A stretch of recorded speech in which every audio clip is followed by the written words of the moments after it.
नमस्कार, मैं रंजन सिंह और आप देख रहे हैं आपके अपने चैनल बहुजन साथी को। दरअसल आपको बता दें, अमित शाह के द्वारा एक बयान दिया गया जिसमें कहा गया कि अंबेडकर अंबेडकर अंबेडकर। अगर विपक्ष इस नाम को इतनी बार जपता है, इतनी बार लेता है, अगर ये नाम भगवान का ले लिया जाता है इतनी बार, तो उनकी 7 पीढ़ी स्वर्ग में चली जाती। जब ये बयान सामने आया उसके बाद अमित शाह पर सीधी सीधी विपक्ष ने पूरी तरह से हमला कर दिया। विपक्ष की ओर से चाहे समाजवादी पार्टी हो या आम आदमी पार्टी हो या बहुजन समाज पार्टी हो या कांग्रेस पार्टी हो या फिर सांसद चंद्रशेखर आजाद की पार्टी हो, सभी राजनीतिक दलों ने अमित शाह और भारतीय जनता पार्टी की घेराबंदी शुरू कर दी।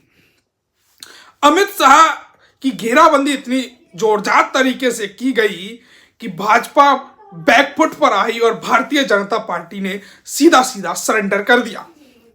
भारतीय जनता पार्टी ने आपको बताएं तो भारतीय जनता पार्टी के तरफ से अमित शाह ने इस बात को लेकर एक प्रेस कॉन्फ्रेंस की, पीसी की, और उसमें स्पष्ट तौर से कहा कि मेरे बयान को कांग्रेस पार्टी ने तोड़ मरोड़ कर पेश किया है। वही प्रधानमंत्री नरेंद्र मोदी ने इसको लेकर धड़ाधड़ कई ट्वीट किए।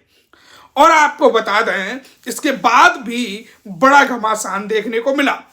विपक्ष और सत्ता पक्ष में धक्का मुक्की हुई। राहुल गांधी पर एफआईआर कराई गई। मल्लिकार्जुन खड़गे धक्का मुक्की में गिर गए। वहीं राहुल गांधी और कांग्रेस पार्टी की तरफ से भी एक एफआईआर के लिए थाना संसद मार्ग में एक एप्लीकेशन दायर की गई। वहीं आपको बता दें, 3 दिन से संसद नहीं चली अंबेडकर वाले मुद्दे पर, और बाबा साहब भीमराव अंबेडकर जी के आत्मसम्मान की बात पर बीजेपी कांग्रेस अपने आप को डिफेंस करने लगी। बीजेपी की तरफ से कहा जाने लगा कि कांग्रेस बाबा साहब का अपमान कर रही है। वही कांग्रेस और विपक्ष की ओर से कहा जाने लगा कि भारतीय जनता पार्टी और अमित शाह बाबा साहब भीमराव अंबेडकर जी का अपमान कर रहे हैं। अमित शाह को लेकर पूरे देश में बवाल छिड़ा हुआ है। सभी राजनीतिक दल विरोध कर रहे हैं, बहुजन समाज के लोग विरोध कर रहे हैं। लेकिन उससे पहले एक बड़ी खबर आ गई। खबर यह है कि अमित शाह के ऊपर एफआईआर दर्ज होने लगी। ये एफआईआर कहाँ हुई है और कहाँ आवेदन दिया गया है, वो हम आपको सब कुछ बता देते हैं। दिल्ली में आपको बताएं तो सुप्रीम कोर्ट के एक वरिष्ठ वकील हैं, उनके द्वारा ये एफआईआर दर्ज की गई है। दिल्ली के वरिष्ठ वकील महमूद पराचा के तरफ से एक आवेदन थाने में दिया गया है और उसमें कहा गया है कि अमित शाह के खिलाफ एफआईआर दर्ज की जाए, क्योंकि उन्होंने करोड़ों लोगों की भावनाओं को आहत किया है और डॉक्टर भीमराव अंबेडकर, भारत के संविधान निर्माता, का अपमान किया। इसके खिलाफ उन पर एफआईआर दर्ज हो और उनको पूरी तरह से माफी मांगनी चाहिए। समूचा विपक्ष ये चाहता है कि अमित शाह माफी मांगे, लेकिन भाजपा की तरफ से माफी का कोई स्टैंड सामने नहीं आ रहा है।